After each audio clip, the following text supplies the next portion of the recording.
My name is Yardley Bailey, and I'm the Assistant Vice Chancellor for Academic and Student Affairs at the University of Alabama System. It's both a pleasure and an honor to introduce Tiffany Bailey to the Tide Talk audience. Of course, as a parent, I am proud of Tiffany's accomplishments. Two of Tiffany's traits that I admire are perseverance and resilience. As life throws us many obstacles, Tiffany has been able to navigate and succeed.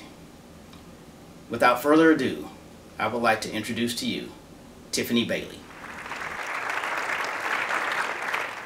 Thanks, Dad. Hello, everyone. My name is Tiffany Bailey. My revolutionary idea is that we have to remember the person and personality. So a little about me. I'm from Birmingham, Alabama. I'm doing my master's in French. I actually finished my comprehensive exams about 3 hours ago, so we are thriving. I like to run. I was supposed to do a 10K race tomorrow. That's no longer happening. But don't worry, my mom picked up my t-shirt, so I got the best part without doing the work. And I love personality tests. So I was trying to remember when my fascination with personalities started. And I thought back to in middle and high school and all those teen magazines, my absolute favorite part was the quizzes with themes like, what 80s flirt are you? Or what reality TV show would you star in? And my absolute favorite part was the horoscopes. So then in college, in my introductory honors college class, we took the Myers-Briggs type indicator, and I loved it. I thought my results described me. I loved comparing with my roommates and friends. I thought it was awesome. So I was ready to go to class and share with everyone, and tell them why it was great. When I got there, I realized not everyone was as enthusiastic about it as I was. And people said things like, this put me in a box, and it didn't describe me at all. Or maybe people said, this described me, but I don't know what I would do with this information. And this is what got me the most, because I thought the possibilities were endless. So ever since then, I've been wanting to tell people why personalities are cool and why we should consider them. So my main points through this talk are to tell y'all what information we can gain from personality assessments, how this can help us connect to our inner selves, and how this can help us interact with other people. So if someone asked you to describe your personality, what words would come to mind? You might say serious, outgoing, funny, kind, quiet. And these words are good, but personality assessments can tell us more.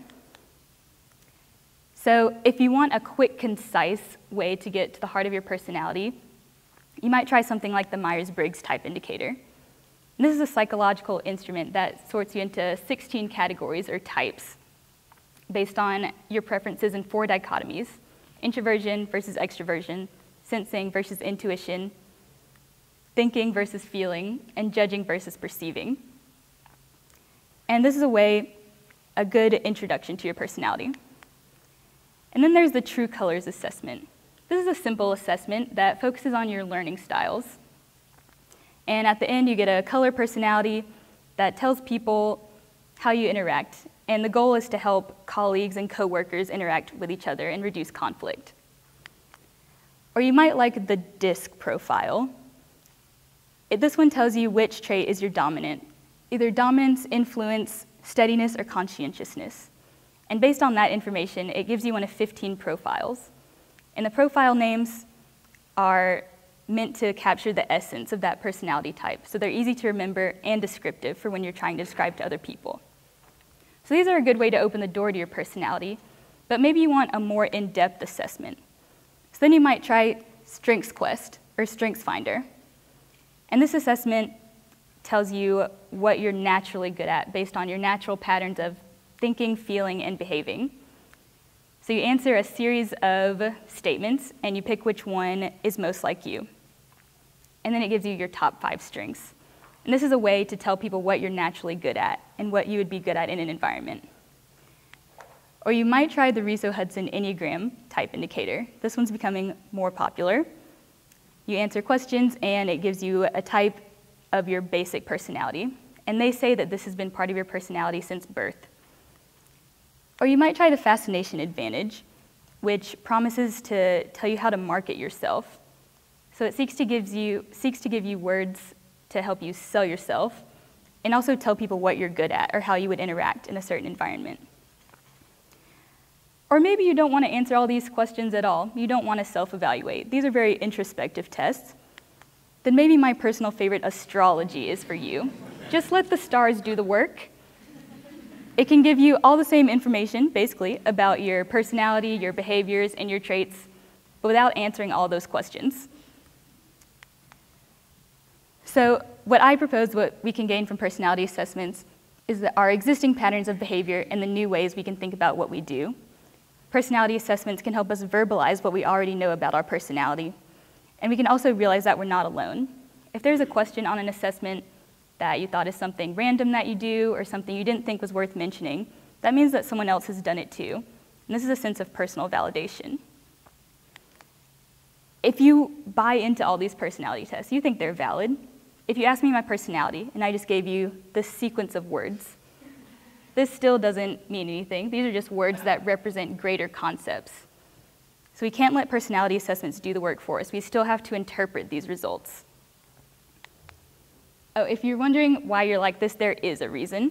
And personality assessments can help us embrace our results. Even being indecisive about your answers can tell you something about your personality. Why can't you choose an answer? Do you think they're too similar? Do you see yourself interacting in a bunch of different situations? What makes it the way it is? And it can also address your needs and desires. Do what you have to do to make you happy and find success. So all of this you can use to piece yourself together. But at the end of the day, it's not all about you. Sorry. So then use the information to figure out how you fit together with others. And in this way, you can figure out how you best interact with different types. And considering people's personality types is a sign of respect, that you see them for who they are.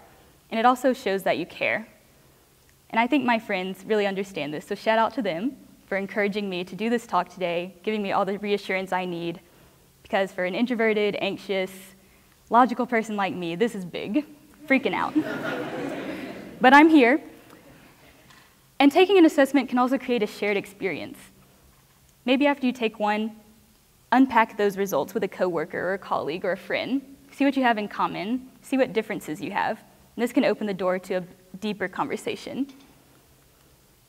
And one of my favorite things that I've been thinking about when I'm teaching my French classes, I love to see when the more outgoing extroverted students want to practice speaking French with a more reserved introverted student. That way both students get the most out of the class. They work together to figure things out, and everyone learns something new. So recognizing other people's personalities just creates overall better relationships. To summarize, I believe personality assessments can tell us all the information we need to know about ourselves, how we can use this to connect with ourselves, and how we can use it to connect with others.